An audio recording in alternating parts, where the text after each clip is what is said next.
Hello, everyone. Welcome to our webinar. We are going to get started here.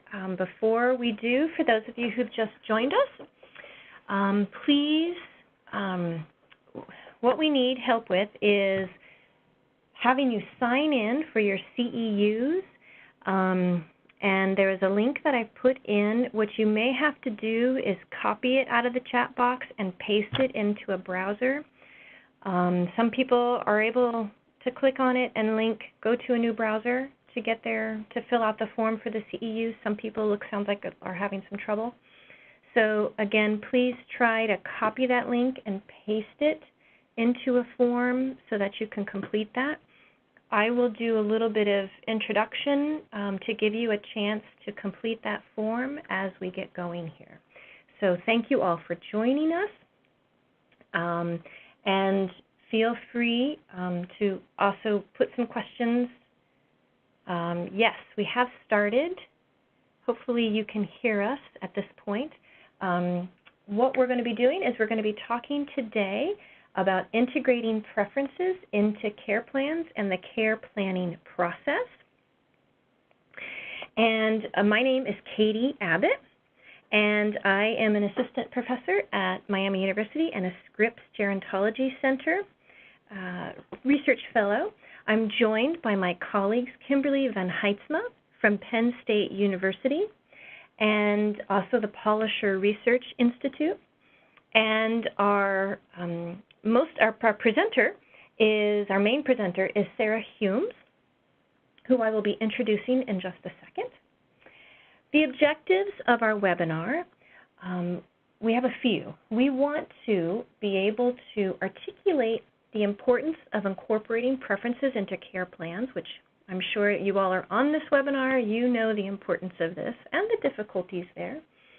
We want to help you understand how functional barriers can affect preference fulfillment and how to care plan around those needs.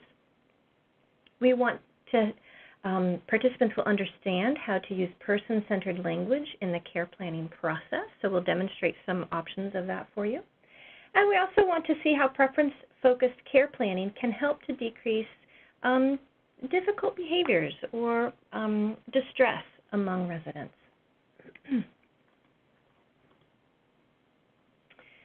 Throughout the webinar, you can enter questions into the chat box, and I want to show you a picture of where that is. If this is the screen that you can see, down at the very bottom there's a little Q&A box that you can enter your questions here. And once we get through the main part of the presentation, we will circle back and answer those questions. They're really important to us. Please just drop them in there whenever you think of them. You don't have to wait till we're done presenting. We also wanted to tell you that this is part of a quarterly series that we host to disseminate findings from our research and also collaborations with you, our stakeholders. You can go to our website, which is preference-based-living.com, to find 4 previous webinars that we have hosted. One is on helping staff engage. One is on honoring everyday preferences of nursing home residents and how to facilitate choice and satisfaction. Another one is a guide for when you can't ask the resident, how do you seek information about their preferences from proxies? And the very first webinar that we did is basically just some PELI frequently asked questions that we get a lot. So check those out on the website. The recommendations that we are presenting today are based on our experience and expertise of over 15 years of development, testing, and implementation of the PELI in various organizations. We want to help you in practicing preference-based, person-centered care planning through preparing for your meetings. So in advance of those care plannings, what are the things that you need to think about to have on hand? Developing care plans that build dignity, pride, and success. And then how to stay alert to changes in preferences. So there was a tip sheet associated with the webinar that you can that hopefully you have. If not, you can download it off the Preference-Based Living website. I am going to post the address for the CEU credit as soon as I stop talking and turn it over to Sarah again. So again, if you haven't had a chance to fill in that link, give me a second. I'll post it in the chat box, and please look for that. All right, so without further ado, I want to introduce to you Sarah Humes. And Sarah Humes is a certified therapeutic recreation specialist. And she's been one for 13 years. And I posted the link, so hopefully you can see it now. Sarah received her bachelor's and master's of science in therapeutic recreation from Temple University in 2003 and 2013. Her interests lie in the utilization of recreation therapy to increase quality of life for older adults and improving the overall quality of services that therapeutic recreation departments can provide. Sarah serves as a consultant on our Pelican initiative and conducts research in preference-based care for older adults as an adjunct instructor for the therapeutic recreation program at Temple University. And she authored this tip sheet for us, and so without further ado, I want to turn it over to Sarah, who will lead us in walking us through this tip sheet and explaining some things to us. So, Sarah, take it away. Okay. Hi, everyone. Thank you, Katie, and also Kimberly, for having me here with everyone today. Very excited to help share what I can about how to make care planning the best that it can be. So we have our wonderful PELI assessment that we use to personalize care, offering important benefits to residents, families, and the overall community. When we use the PELI to obtain preferences, and we have that understanding that when we meet those preferences of our clients, we also meet several goals. We're enhancing the autonomy, quality of life, physical and emotional well-being of our residents. We're supporting a more effective and holistic care planning. I think we all believe, I strongly believe, that we are increasing the satisfaction of our residents and their family members when we are focused on preference-based care. This can strengthen the trust and communication among residents, family members, and the staff, knowing that your loved one is cared for by someone who values their interests. And it also helps us comply with regulations requiring that care plans reflect resident voices and their preferences so that they can experience meaningful and enjoyable lives. And it's always great to be compliant. Okay, Katie, I can take the next slide, please. So how do we prepare for our care planning meetings? Your PELI interview is step one. Once you have that information, you can summarize the preferences to be reviewed by the care planning team. Preferences can then be drafted into simple statements that capture the individual's preference for team discussion. So this is just kind of an example of how you may summarize those preferences that you obtain very quickly to be discussed further at a care planning meeting. We have personal care preferences, and so you would state, consider my most important preferences, such as choosing my clothes to wear in order to help me positively engage in the care that I can do for myself. Recreation preferences may say, consider my most important preferences, such as doing my favorite activities of reading, painting, and gardening in order to help me enjoy my leisure time. So these are just kind of basic statements that help summarize the interests that you've gathered through the PELI interview. Next slide, please. So who should attend the meeting? And I'm sure that you all have varied experiences on how your care planning meetings are structured, how they go from week to week. Things may vary and change. For best practice, it's really great if you can include the attending physician, even if you're getting some information ahead of time from them. You also want to have representatives from the social services team, therapeutic recreation, nutrition services, nursing, and direct care worker, as well as the resident and family member or representative for that resident. It's important to note that direct care workers do have an extremely busy day and many people that they are attending to at one time. So if they cannot physically attend the care conference, you can gain their perspective before asking simple questions such as, have there been any changes in cognition or function of the resident? Or something directly related to preference, like Mrs. Smith said, choosing what clothes to wear was important to her. How has that been going? And this information can then be brought back to the meeting to represent that direct care worker's perspective. So building dignity, pride, and success. The aim of a care planning team should really be to develop realistic, achievable goals that support the residents' priorities and also account for their unique needs, their specific challenges, and their specific strengths. Along those lines, tailoring activities and services to each resident's interest and functional abilities is a key proponent of this. If you have a well-crafted care plan, you can reduce any stress, agitation, depression, other signs of discomfort. Look for ways to solve obstacles in meeting preferences, creatively thinking outside of the box to support the residents' top preferences and priorities. And in that, I'm not referring to, going out on a limb to provide something that is kind of an outrageous request, but more so what other kinds of changes or portions of a preference even can be met.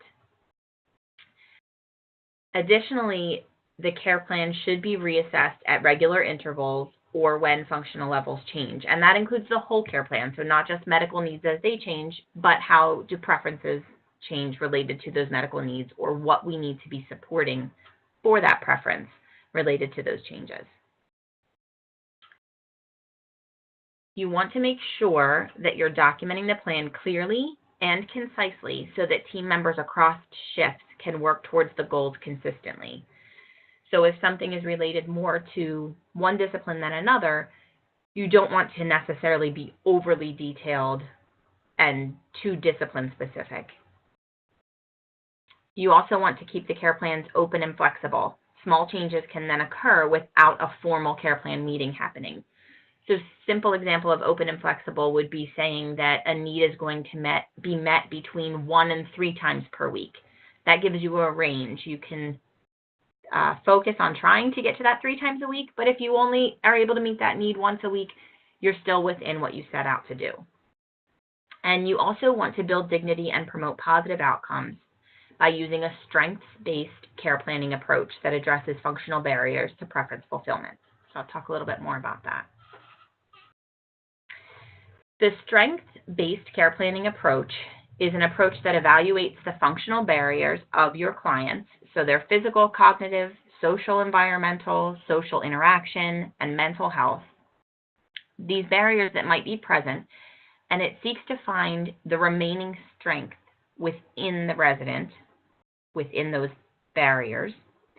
And so then we're writing the care plan focusing on the can versus the cannot.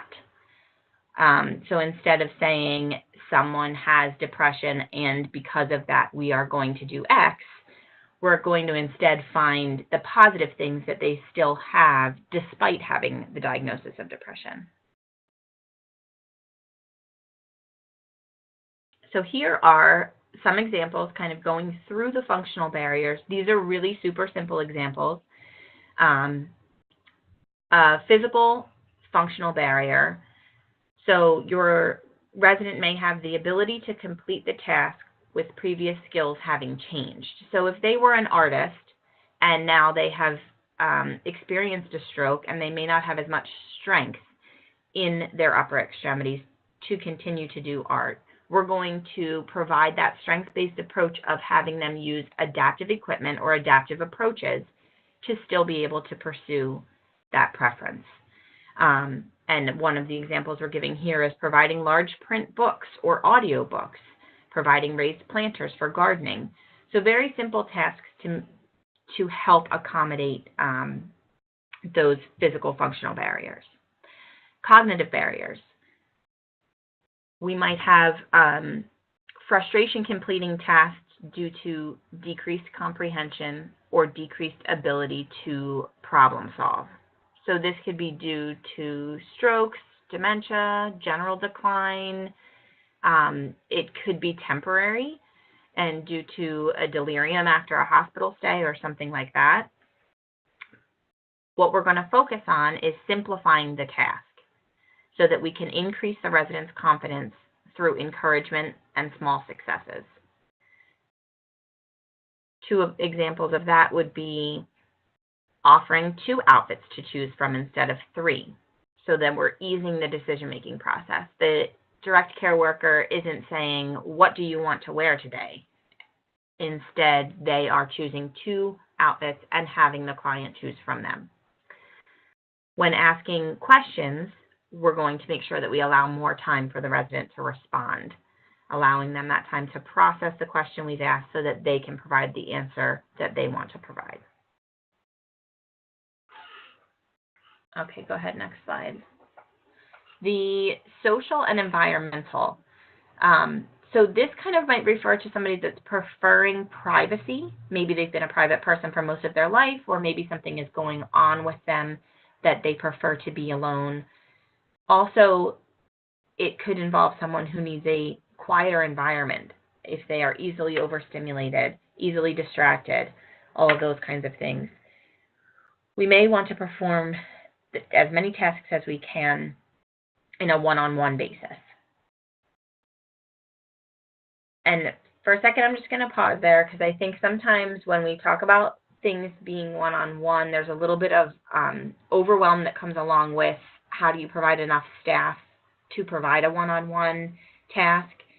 And we're not necessarily talking about long periods of time. We're talking about trying to meet preferences and provide success.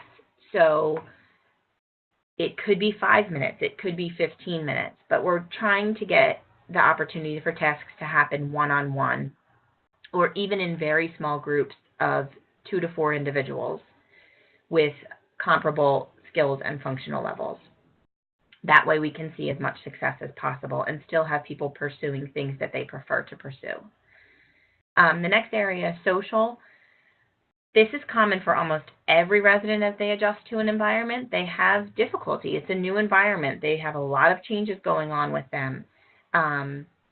Their previous level of social supports are less available. Their family is not there all of the time. Their previous friends, neighbors, all of those kinds of things have changed for them. So we want to acknowledge and support an adjustment period of time, helping to facilitate social interactions as much as we can. Incorporating personal items into the client's day, or like family photos in their room, familiar books, things like that. And also introducing your clients to peers with similar interests and also similar functional levels. So we also want to look into mental health and how that affects your social functional barrier. Residents who have high anxiety, a diminished ability to manage their stress. Anxiety is a super common comorbidity with any heart conditions, COPD. It's just a very common symptom that you see in older adults as they kind of come into our care. So we want to provide support at a slow pace in sync with the residents' reactions. So as you're providing support, trying to meet their needs, we're monitoring for any positive or negative responses that they may be having to what we're trying to help them with. And as far as our adaptations to their participation, we would want to, whenever possible, bring the preferred activity to the resident. So help them do those kinds of things on their own or in small groups and gradually get them out to a larger group type thing. Introduce relaxation exercises, yoga, meditation, other relaxation techniques to help them cope with these changes they're having. provide opportunities for independent leisure and one-on-one interventions based on their preferences. And another option that has worked well is developing peer mentoring programs where residents who successfully manage their stress are then assisting others in dealing with the issue. So someone who's kind of graduated through that anxiety and that adjustment period and is now successfully living within the facility, have them help with the person who is now going through that adjustment. Another great comfort is familiar music in the resident's own room, something that helps them feel more connected to their past. Okay, another very important thing along this process is to stay alert to any changing preferences. So we all have preferences. We don't always get our preferences met every day, and we don't always have the same preferences day to day, week to week, month to month, year to year. So we want to have a sense of that pulse of where preferences are for our residents. So we should be using the PELI and developing preference-based care plans as an ongoing process. This isn't a one-and-done situation. We want to use the PELI to assess resident preferences and adjust the care plan at least at quarterly intervals, along with the requirements for the MDS reviews. We also want to make sure we're reassessing preferences when the resident experiences a significant change in their status.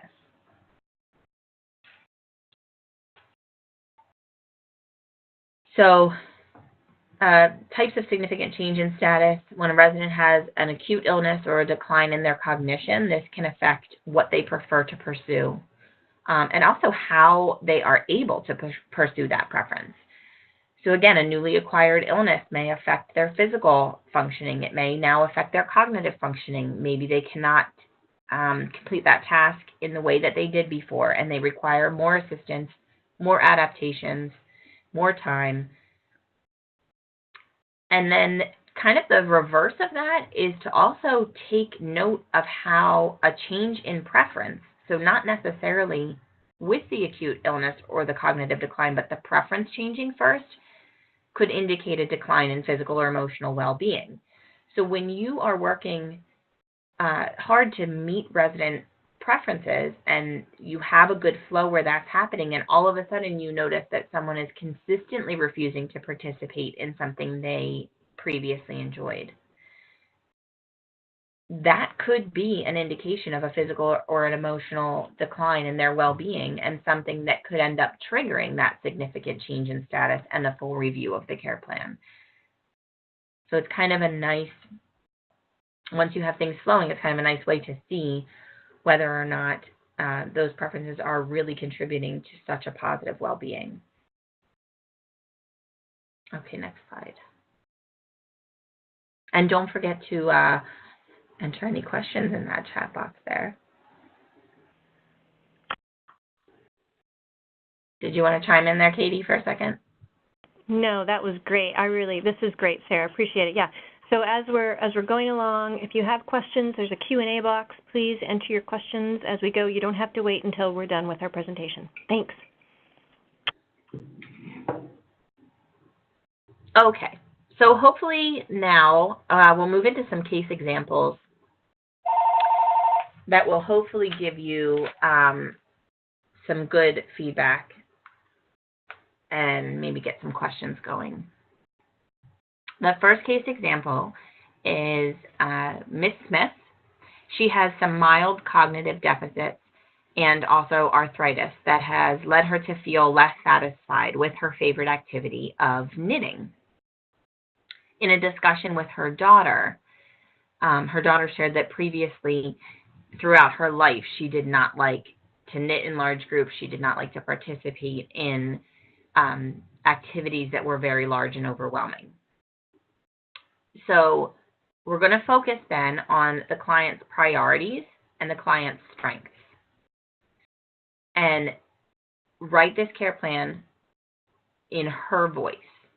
So Ms. Smith will feel more satisfied with her favorite activity of knitting when she feels more supported. So the favorite activity part is referring directly to that MDS question and also the PELI question of how important is it to you to do your favorite activity. So that's why we're including that wording so specifically there. We're going to set the goal for the care plan that Ms. Smith will participate in smaller knitting groups that meet between 2 and 3 times per week with more supports as she needs them. And so then the supports for her goal are that we will organize a knitting group with a small number of participants. We will offer Mrs. Smith the opportunity to make choices during the knitting activities. Simple choices. What color yarn does she want to be using? What's the current project she wants to be working on? A lot of long-term care facilities, I think, tend to have a large number of people who enjoy knitting, crocheting, creating projects like that, and it often becomes sometimes a like volunteer donation project. I know I've worked many places where they make small blankets for hospitals or hats to donate for the winter time. And maybe that's not something that Ms. Smith would want to be part of, but maybe she wants her current projects to go to her direct family and something more on an individual basis. We're also going to adapt the project. So we're going to use step-by-step tasks with her. Choose the color of your yarn. Let's stretch out, this measurement of yarn, or we're going to take these colors of yarn and we're going to get them all prepared in balls for other people to use in our other knitting group. And then we're going to also keep a pulse on where her levels of confusion lie. And if she's having an increased moment of confusion, we're going to make sure we're providing more cues for her at that time to help her feel supported. Okay, so our next example, and this one gets a little bit more exciting. Mr. Jones, he has moderate dementia. And while he often exhibits pleasant behavior, he also has some pretty intense episodes of aggression, agitation, and disrobing. He is 6 feet 4 inches tall, and the care team has become very concerned for their own as well as other residents' safety during these periods of difficulty. I'm sure you all can relate to having a scenario where you have a client that, even just at face value, being 6'4", is intimidating to the staff and potentially other residents as well. So in this case with Mr. Jones, a conversation with his family about his preferences revealed that he was an avid wine collector. He enjoyed reading about wine and sharing what he read, sharing his wine, all kinds of historical information about wine with other people. So as one of the many interventions for this scenario, the team developed this plan. Under his priorities and strengths, we're going to state that he will feel less agitated and less likely to experience the urge to disrobe when his hands and his mind are occupied with his genuine interests.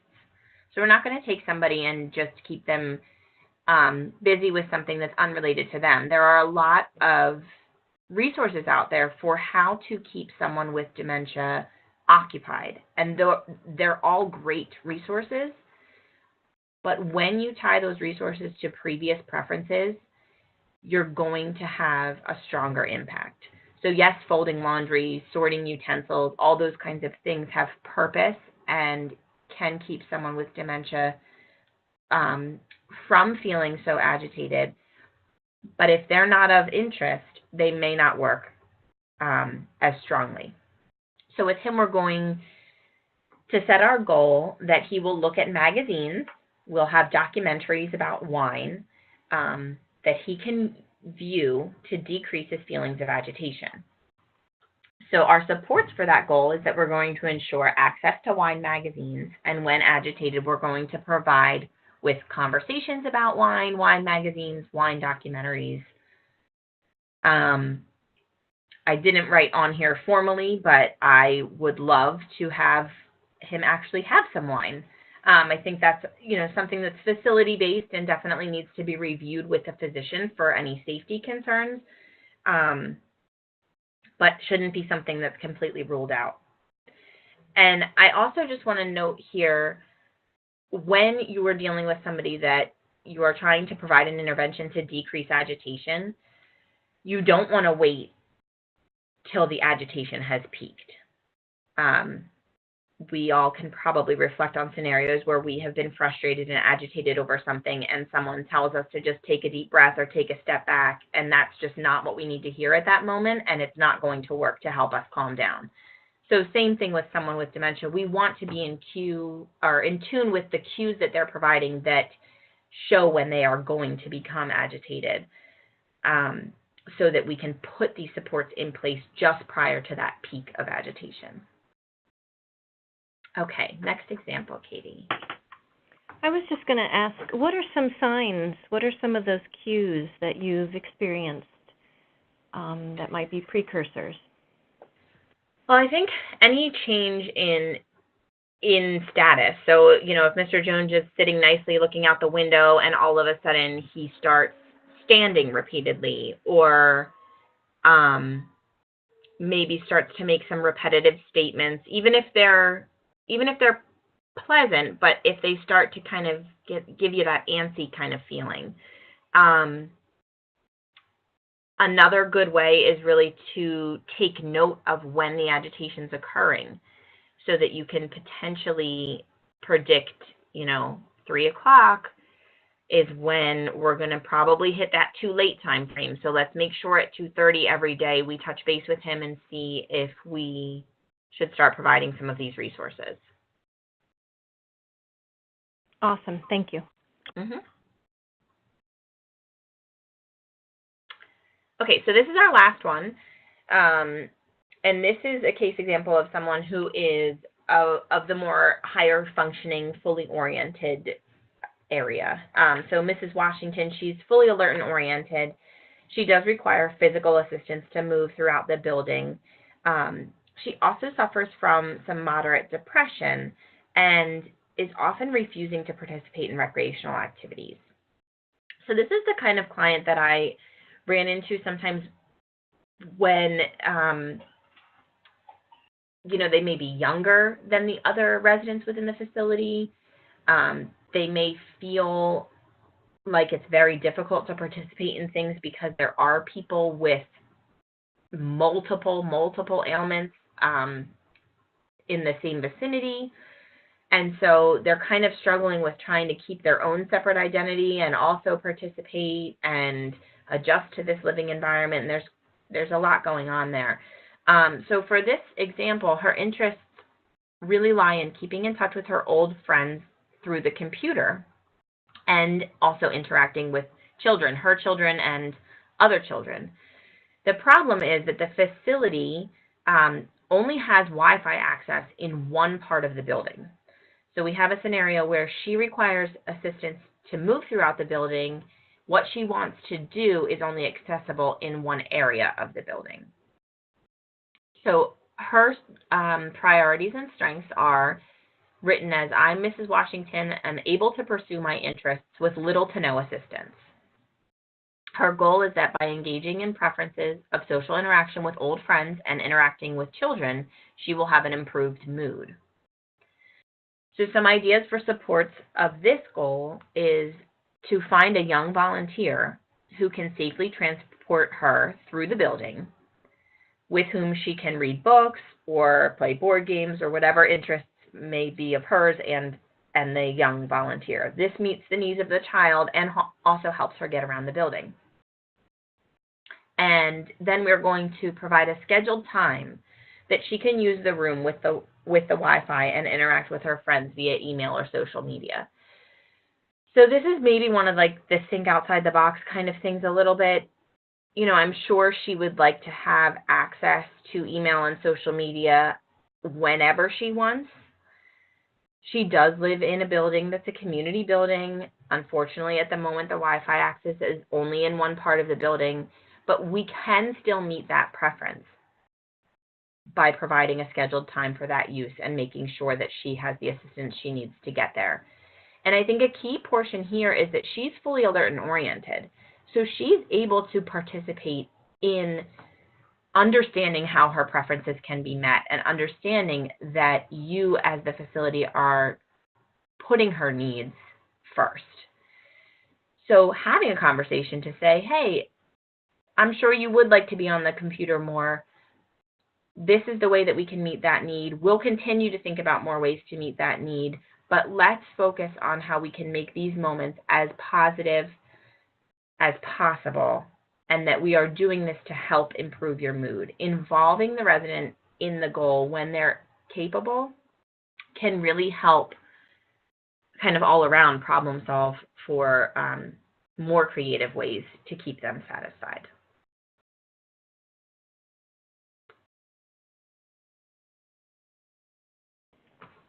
Great. So thanks, Sarah, for walking us through those case studies. So we want to hear from you now. I've got some information that I want to share with you after this, but we'd love to hear what are your, hard stories.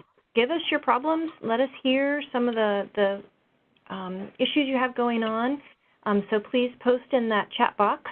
And I want to go through a little bit of information here first, and then I'll come back to some questions that I see are coming in.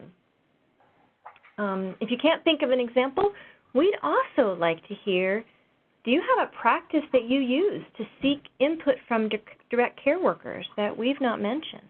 We talked a little bit about potentially talking to them before a care planning meeting to see how are things going, but do you have other practices that seem to work well for your organization?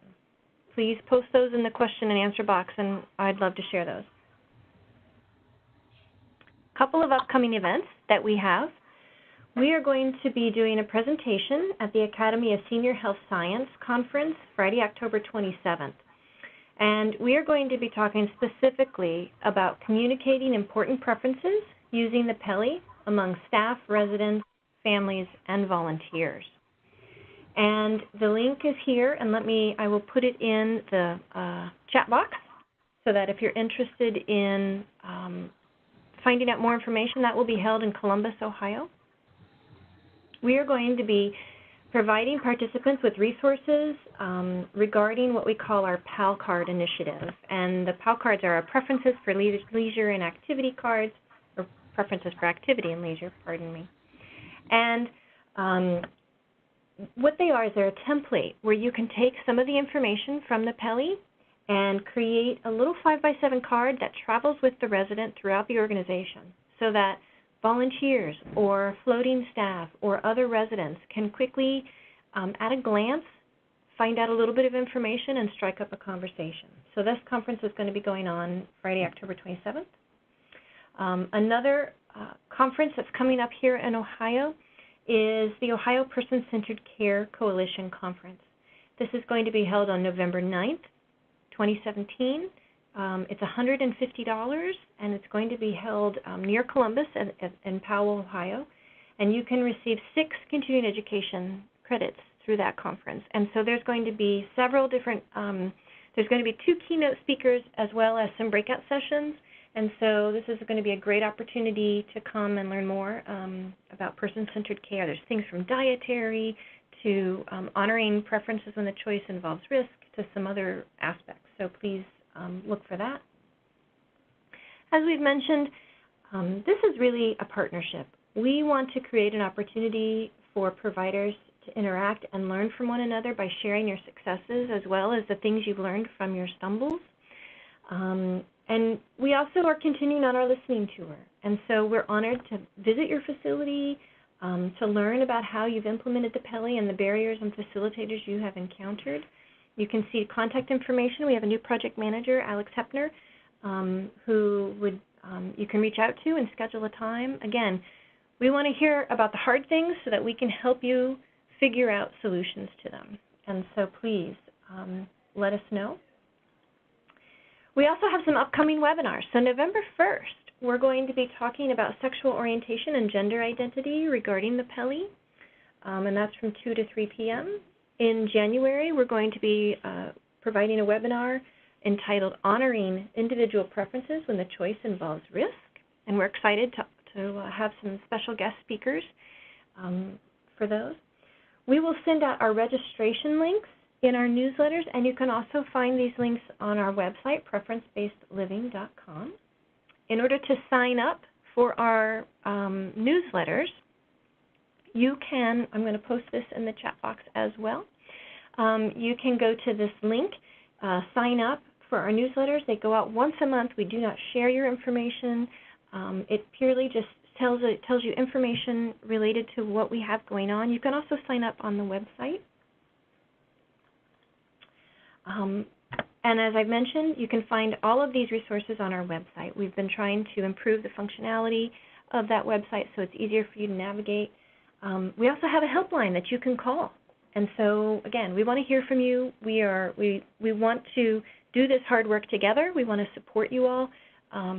It is a shared responsibility that we are committed to. And so please reach out to us. We want to share your successes as well as help you problem solve with the struggles. And so what I want to do right there is let me stop there because there's some questions that have come in, and I want to address some of those. So, and then I know that some people are also interested in if you're able to access the slides that we're using in today's webinar. After we're done with this webinar, we are going to, we are recording it. We will close caption the webinar, and we will put it on our website. We need about a week to do that work. So again, if you sign up for our newsletter, you will be notified as soon as that is accessible on our website. So we have some questions here that we want to, Sarah, that we're going to need your help with. So the first one that we have here, the CNAs are really critical to providing information about how to shape a plan of care and, of course, making a care plan actually happen. Do you have any suggestions for how to engage CNAs in care planning? So I think that from my experience, one of the easiest ways to get their engagement, which may not be the easiest way for the other team members on the care planning team, but going directly to the care worker and talking with them, letting them know that their opinion is not only valued, but often very needed in order to meet preferences. I think that often because care planning meetings don't always and historically haven't included the direct care workers, that they don't really know how valued and needed their information is. So some kind of practice that involves direct face-to-face contact. We're having a care planning meeting next week or in 2 days, and we really would like to know how are these things going, and with the caveat that you really want to learn from the direct care worker, not that you're checking up on whether or not they are meeting the needs that we're trying to meet. So really making it about a conversation of how to get to that point together as a team, not a report on whether or not they've been doing the task. Hopefully that kind of makes sense. Thank you. And so there's a follow-up question here.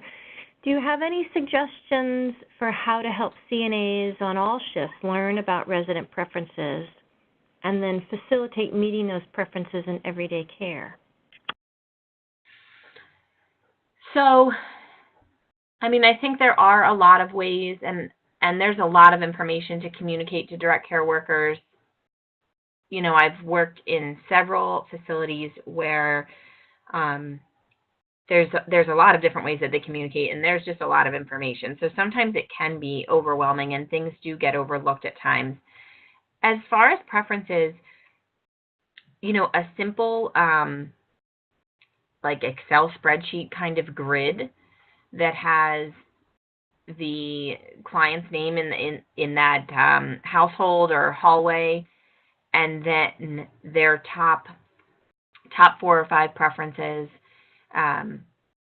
some way where staff can write little notes about how preferences went back and forth, even if it's just a simple notebook where they're handwriting these notes, that then if something important is addressed in there, someone at a supervisor level can actually include it in a formal chart. But any kind of informal communication system, a binder, somewhere where those top 5, 10 preferences are listed, and really that just gives those direct care workers that resource. Wonderful, thank you. And what if the resident is not able to communicate? And so, some might call them non-interviewable, or a family refuses or is unable to provide previous preference information. What do you do then? So technically, according to the MDS system that is laid out in MDS 3.0, you then move on to what they call the staff assessment. And so in the MDS directly, that is fairly identical to the way that you ask the preferences if you're talking to a client. It's a little bit different, wording. But what I always advised my team to do was to talk to as many staff as possible. So not just the staff that is on duty that day or the staff that's on that shift, but talking to as many people that have contact with those residents that may have gathered what their preferences may or may not be. But then also kind of a trial and error of preferences. So if I take this resident into the shower, do they smile or scream at me? And then if I try, a tub bath later, do they have a different or opposite reaction? When I play a certain type of music, are they tapping along with it? Am I getting any eye contact? And is it different if I change up that music? So an actual kind of interactive test of preferences and really paying attention to how the resident is reacting, I think can then be taken as an acknowledgement of whether they prefer or do not prefer something. Fantastic, thank you. And how do you assure that the resident's preferences are being met from the perspective of the resident or the family? So I really think that open communication is a key to this kind of issue. And as long as the resident can participate in that back and forth interaction of, how was this for you?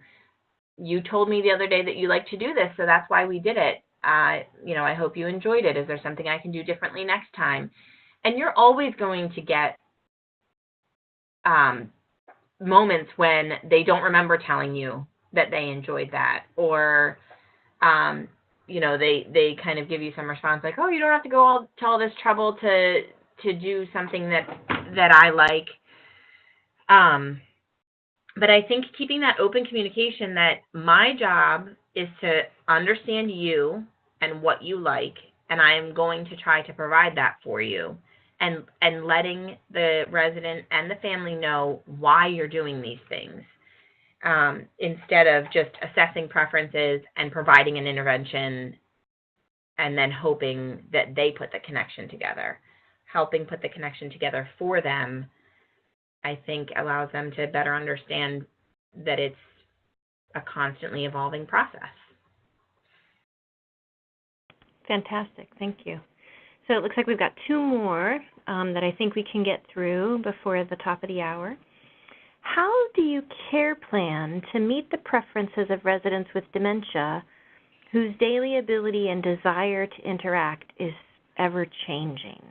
Can the Department of Health cite you for not carrying out preferences that are care planned? So Department of Health citations are one of my favorite topics, because I think that sometimes organizations are afraid to really share with the Department of Health what they're doing and how hard they're working towards something. I think that you should again, keep those lines of communication open with how you're striving to meet preferences. And maybe, yeah, on one day you said you were going to do something and it didn't happen, but these are all of the days that it did. And I think, that's just maybe a little bit of a personal preference there on my part. But I also think that with regards to the residents with dementia and their interaction is ever changing, when you're aware in advance that an individual's response to their preferences may vary based on their diagnosis of dementia, I think you can note that in the care plan. And it may actually benefit you to note how the different preferences relate better to different levels of calm or agitation for that person with dementia. So, Mr. Jones is going to respond best to this intervention when he is agitated. When he is tearful, try these 3 interventions. And actually acknowledging the fact that those things are going to vary and pretty unpredictably because of the diagnosis of dementia. Fantastic, thank you. We had another question just come in. That's a great question too. Do we violate resident rights by posting their preferences in their rooms or on the cards you talked about? And this is something that we have been very concerned about because we know that it is a concern of providers. And so we specifically selected the activity and leisure preference items off of the PELI. And if you go to the website and look under the resource tab, you'll see a PAL card link, and all of the resources to do the PAL cards are on that link. And there are, in one way, there is no protected health information on those particular cards. So in some ways, in terms of from the HIPAA privacy perspective, we're avoiding personal care items for that reason. Now, having said that, in the process we've conducted about 55 PAL cards across 4 different organizations to sort of do this proof of concept and pilot testing of this work. And we also go back to them and show them the card, show the resident the card, and we ask for permission. Is this okay, and where would you like it to live? If they are in a wheelchair, it can go on the back of the wheelchair. If they have a walker, it could go on a walker. What we've experienced is that sometimes if it goes into a binder, the binder gets put on a shelf and it's never opened. And so what we've been trying to figure out are how can we have this information in view, obviously with the resident's permission or the family member's permission if they have severe dementia, so that we can help to promote some interactions. And we have seen some fantastic results using these PAL cards. So I think that, I don't know, Sarah, what do you think, too, about in terms of violating residents' rights by posting their preferences? I mean, I think that the work that you have done does really cover that. And,